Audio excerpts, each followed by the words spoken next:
नमस्कार दोस्तों, आप देख रहे हैं दीक्षा की आवाज़ और मैं दीक्षा। देश में इन दिनों वक्फ बोर्ड को लेकर घमासान मचा हुआ है। वही वक्फ बोर्ड को लेकर जिसमें संशोधन की बात अभी कही जा रही है, जिसको अभी पारित भी नहीं किया गया और देश भर के मुसलमान सड़कों पर नजर आ चुके हैं इसका विरोध करते हुए।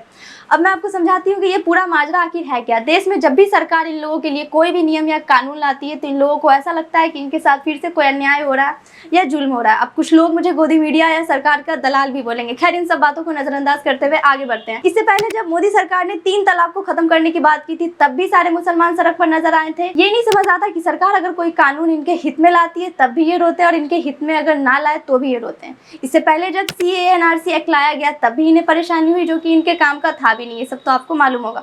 और अब वक्त संशोधन बिल से भी इन्हें परेशानी हुई।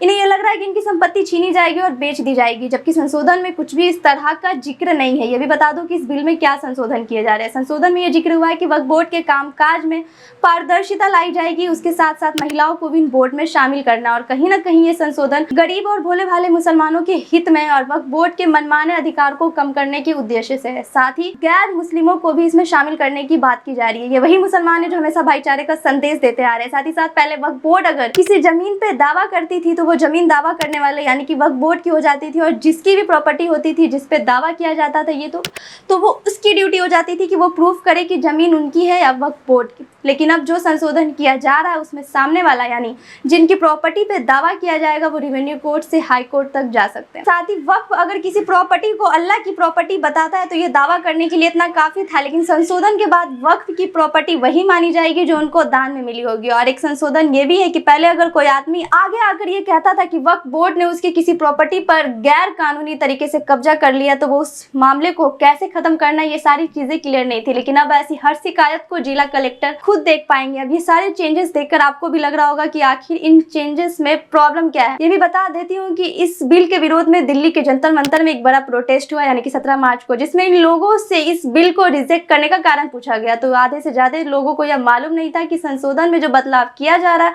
वो आखिर कौन कौन से बदलाव है। और क्या ही उसी तरह कुछ दिनों बाद राजधानी पटना में भी इस तरह का प्रोटेस्ट हुआ, जिसमें इन्होंने कहा कि अगर संशोधन हुआ तो देश के टुकड़े भी हो सकते हैं, लेकिन सरकार के इस फैसले को स्वीकार नहीं करेंगे। और सोचने वाली बात यह है कि जब इन्हें ठीक से मालूम भी नहीं है कि कौन से बदलाव लाए जा रहे हैं और क्या लाया जा रहा है, तो वे लोग इसका सीधा विरोध क्यों कर रहे हैं।